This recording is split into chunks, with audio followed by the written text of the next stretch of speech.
दो ऐसे असुर चंड और मुंड जिन्होंने देवी को एक साधारण स्त्री समझने की भूल की थी और बदले में उन्हें मिला एक ऐसा खौफनाक अंत जो आज भी पुराणों में गूंजता है। आज की इस वीडियो में हम जानेंगे कैसे हुआ चंड और मुंड का वध और कैसे माता काली का नाम पड़ा चामुंडा। कहानी शुरू होती है हजारों साल पहले, जब शुंभ और निशुंभ नाम के दो भाइयों ने अपनी शक्ति के बल पर तीनों लोकों पर कब्जा कर लिया था। स्वर्ग के देवता अपनी जान बचाकर पहाड़ों में छिप रहे थे। इन्हीं असुरों की विशाल सेना में दो सबसे क्रूर सेनापति थे, चंड और मुंड।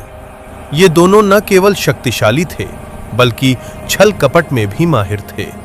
उन्हें लगता था कि संसार में ऐसी कोई शक्ति नहीं जो उन्हें हरा सके, लेकिन उनका यही अहंकार उनके विनाश का कारण बनने वाला था। एक दिन चंड और मुंड हिमालय के पास से गुजर रहे थे। वहां उन्होंने देवी पार्वती के दिव्य रूप अंबिका को देखा। देवी की आभा इतनी अलौकिक थी कि उन असुरों की बुद्धि भ्रष्ट हो गई।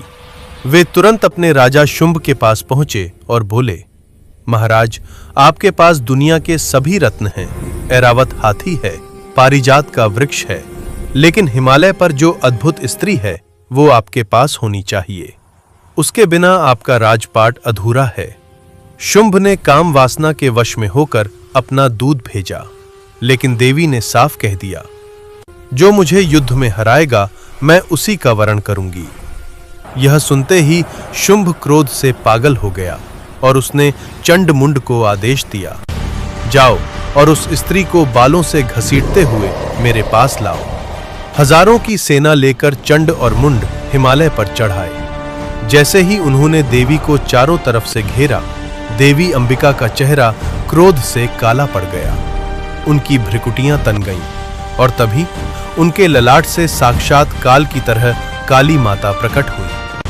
हाथों में तलवार और पाश, गले में मुंडों की माला और शरीर पर चीते की खाल। उनकी भयानक गर्जना से दसों दिशाएं कांप उठीं। मां काली ने आते ही असुरों की सेना का संहार शुरू कर दिया। वे हाथियों और घोड़ों को उनके सवारों सहित अपने मुंह में भरने लगी। पूरी युद्ध भूमि में हाहाकार मच गया। अपनी सेना का विनाश होते देख चंड ने देवी पर बाणों की बौछार कर दी और मुंड ने भी हजारों चक्र फेंके, लेकिन मां काली ने उन सभी अस्त्रों को खेल खेल में निगल लिया। अब बारी मां की थी। उन्होंने एक भयानक अट्टहास किया और बिजली की गति से चंड पर झपटी। अपनी तलवार के एक ही प्रहार से उन्होंने चंड का सिर धड़ से अलग कर दिया। अपने भाई को मरता देख मुंड आगे बढ़ा, लेकिन मां ने उसे भी बीच से चीर दिया। देखते ही देखते उन दोनों महापापियों का अंत हो गया और बची हुई सेना जान बचाकर वहां से भाग खड़ी हुई। युद्ध के बाद माता काली चंड और मुंड के कटे हुए सिर लेकर देवी अंबिका के पास पहुंची और प्रसन्नता से बोली, हे देवी, मैंने इन दो महापशुओं की बलि तुम्हें दी है। अब तुम स्वयं शुंभ और निशुंभ का वध करना। 35 अंबिका ने मुस्कुराते हुए कहा, क्योंकि तुमने चंड और मुंड का विनाश किया है, इसलिए आज से संसार में तुम्हारी पूजा चामुंडा के नाम से होगी। तो दोस्तों, ये थी मां चामुंडा की वह गाथा जिसने अधर्म का अंत किया।